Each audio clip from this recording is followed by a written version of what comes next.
मस्तिष्क 5 इंद्रियों के द्वारा ही संकेत प्राप्त करता है और इन संकेतों के द्वारा वह अपने स्मृतियों के आधार पर किसी भी बात पर अपना रिएक्शन देता है।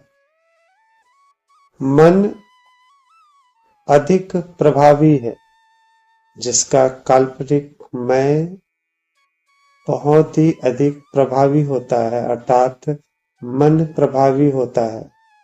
वहां पे मस्तिष्क उन्हीं संकेतों की ओर अधिक ध्यान देता है जहां पे उसका मन कहता है।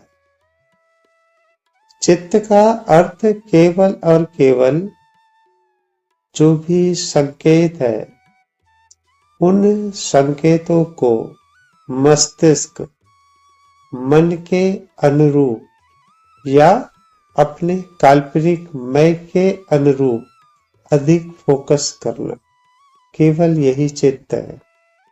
उदाहरण के लिए, यदि मन यह कहता है कि यह व्यक्ति खराब है, तो आपकी आंखें जो भी देखे, आपके कान जो भी सुने, मस्तिष्क केवल मन के अनुरूप उन संकेतों को देखेगा या उन संकेतों को सुनेगा, क्योंकि आपका काल्पनिक मैं अधिक प्रभावी हो जाता है। और जब काल्पनिक मैं समाप्त होता है, वास्तविक मैं चेतना या पूर्ण वर्तमान की स्थिति आ जाती है, तब मस्तिष्क इन 5 इंद्रियों के वास्तविक संकेतों को महसूस करता है और उस हिसाब से आगे के कार्य को अकर्म में करने का प्रयास करता है। चित्त कोई पदार्थ या वस्तु नहीं है। जैसे आप लोग कहते हैं कि मेरा चित्त लगता नहीं है, वो इसीलिए नहीं लग रहा है क्योंकि आपका काल्पनिक मैं उन्हीं चीजों की ओर मस्तिष्क को फोकस कर रहा है जिन चीजों में उस काल्पनिक मैं अधिक प्रबल होता है। केवल यही कारण है चित्त के बिखरने का। आंखें देख अवश्य रही है, कान सुनने अवश्य रहे हैं, जीभ स्वाद अवश्य ले रही है, 5 इंद्रियां अपने संकेत यथावत ही दे रही है, किंतु वह काल्पनिक मैं, आपका मन इतना प्रभावी है कि बारंबार मस्तिष्क का फोकस उन चीजों की ओर लेकर जा रहा है जहां पे उस मन को प्रबलता मिलती। मेरा घर, मेरा परिवार, मेरी संपत्ति, वास्तविकता से परे। यकीन मानिए, हम आंखों का उपयोग वास्तविक रूप से करते ही नहीं, हम कानों का उपयोग वास्तविक रूप से करते ही नहीं। इन 5 इंद्रियों का वास्तविक जो उसका उपयोग है, मस्तिष्क कर ही नहीं रहा है। वह पूर्णतया उस काल्पनिक मैं के अधीन हो गया है। चित्त के बिखरने का एकमात्र कारण यही है। जो चीजें दिखलाई दे रही है, सामने दिख रहा है, लेकिन हमारा फोकस उस पे है ही नहीं। हमारा फोकस है अपने विचारों पर, अपने उस काल्पनिक मैं पर, अपने मोह जाल पर, अपने काल्पनिक संसार पर। 5 इंद्रियों के संकेतों का कोई औचित्य ही नहीं हो रहा। चित्त का अर्थ यह नहीं है किसी एक जगह पर फोकस कर देना। ध्यान वो नहीं है।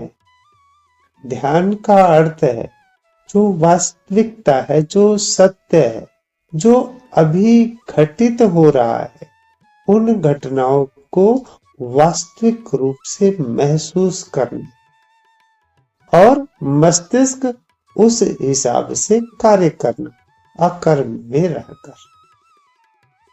आप देखते होंगे जैसे रचना दीदी गाय के पास जा रही है, अगर वो पूर्णतः वर्तमान पर होती तो गाय के सींग मारने से पहले ही वह वहां से हट जाती। आंखें देख रही थी कि गाय सींग मार रहा है, कान उसकी आवाज सुन रहे थे, स्पर्श इंद्रियां उसके जो एहसास है महसूस कर रही थी, नाक जो गाय की दुर्गंध आती है, जो खुशबू या दुर्गंध कहना चाहिए वो आती है, वो भी सूंघ रही थी। ये पांचों इंद्रियां कार्य कर रही थी। और यदि यह पांचों इंद्रियां पूर्ण स्वतंत्र कार्य करती और वह संकेत मस्तिष्क तक पहुंचता, किसी भी हाल में वह दुर्घटना होती ही नहीं। किंतु मस्तिष्क ने उन पांचों संकेतों को धारण करना या उन पांच संकेतों के हिसाब से कार्य करना पूरी तरह छोड़ दिया है। उनका मन जो कह रहा है, जो विचार प्रकट हो रहे हैं, केवल उसी तरफ ही मस्तिष्क कार्य कर रहा है। पांचों इंद्रियां बिल्कुल परतंत्र हो चुकी है, मस्तिष्क पूर्णतया परतंत्र हो चुका है। तो चित्त कहां पर है? उनका सारा फोकस उस काल्पनिक मैं पर है, उस मन पर है। हमारे साथ जितनी भी दुर्घटनाएं होती है उसका अधिकतर कारण यही होता है कि हम किसी न किसी रूप में अपने काल्पनिक मैं के साथ स्थिर होते हैं।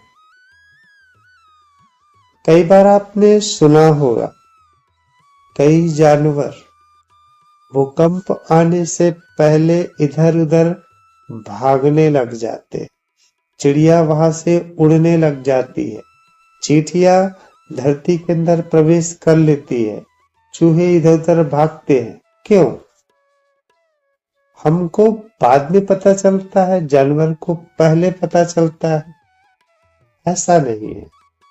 उनकी इंद्रियां पूर्ण स्वतंत्र है और उनका मस्तिष्क उन संकेतों को पूर्ण रूप से ग्रहण कर रहा है, जबकि हम उस काल्पनिक मैं के साथ चल रहे हैं। पांचों इंद्रियों के संकेतों को मस्तिष्क वास्तविक रूप से ग्रहण ही नहीं कर रहा। आप चाहे चित्त सांसों पर रखे, चित्त सहस्त्रार पर रखे, इसका तात्पर्य क्या हुआ? आपकी जो पांचों इंद्रियां एक जगह पर फोकस हो गई, आंखें बंद है, पूर्णतया अंधकार की स्थिति, कान आपकी सांसों के आवाज को सुन रहे हैं, नाक वहां पे स्पंदन हो रहा है, उस स्पंदन को महसूस कर रहे हैं। इस प्रकार से पांचों इंद्रियां स्वतंत्र रूप से कार्य कर, वहां पे जो काल्पनिक मैं है, मन है, उसका कोई अस्तित्व ही नहीं बचा। आप केवल और केवल सांसों पर या सहस्त्रार पर फोकस कर रहे हो, अर्थात पांचों इंद्रियां और मस्तिष्क पूर्ण स्वतंत्र हो गए। और यही स्वतंत्रता पूर्ण वर्तमान की स्थिति पर लेकर आती है। और चित्त का बिखरना केवल यह दर्शा रहा है कि आपके पांचों इंद्रिया की स्वतंत्रता समाप्त कर दी है आपके उस काल्पनिक मैं ने, उस मन ने। केवल यही कारण है। चित्त का तात्पर्य यह नहीं है कि एक जगह पर देखे, एक जगह पर सुने, ऐसा नहीं। आप यदि उसको बाध्य करोगे कि आप केवल वो आवाज ही सुनो, जैसे हम ध्यान पर भी करते हैं ना कि ओम की आवाज सुनना है या चक्रों के घूमते हुए महसूस करना है या गणेश जी को देखना है, ऐसा भी ध्यान करते ही है, पहले किए हुए हैं। तो इसका तात्पर्य क्या हुआ? जो पांचों इंद्रिया की स्वतंत्रता आपने छीन ली और मन अपने हिसाब से आपको चित्र दिखला रहा है और मस्तिष्क उसको ग्रहण कर रहा है, और हम यह सोचते हैं कि हमने ध्यान को घटित कर लिया। हमारे हिसाब से हमें गणेश जी के दर्शन हो गए, हमारी चक्र घूमते हुए महसूस हो गए, हमारे हाथों में ठंडा गर्म लगने लगा और सर के ऊपर कमल फूल विराजमान हो गया। ये क्या किया आपने? वहां पे कमल फूल है ही नहीं, तो कमल फूल विराजमान की कोई बात ही नहीं। आपने अपने पांचों इंद्रियों की स्वतंत्रता को छीन ली और आपके मन में एक विचार उत्पन्न हुआ कि यहाँ पे कमल फूल होना चाहिए, और आपने महसूस करना शुरू कर दिया कि कमल फूल खिल रहा है। वहां पे स्पर्श इंद्रिया कुछ और बतला रही है। वहां के जो तंत्रिकाएं हैं उसमें स्पंदन महसूस होना चाहिए।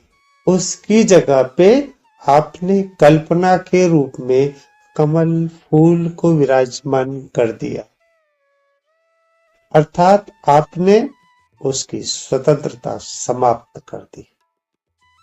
चित्त का बिखरना केवल और केवल आपकी वास्तविक स्वतंत्रता समाप्त करने का संकेत है, और उसकी स्वतंत्रता समाप्त कर कौन रहा है? आपका काल्पनिक मैं, आपका मन, आपका यह बसाया हुआ काल्पनिक संसार, मैं, मेरा घर, मेरा परिवार, मेरी संपत्ति, बस इसी में ही आप खोए हुए हो।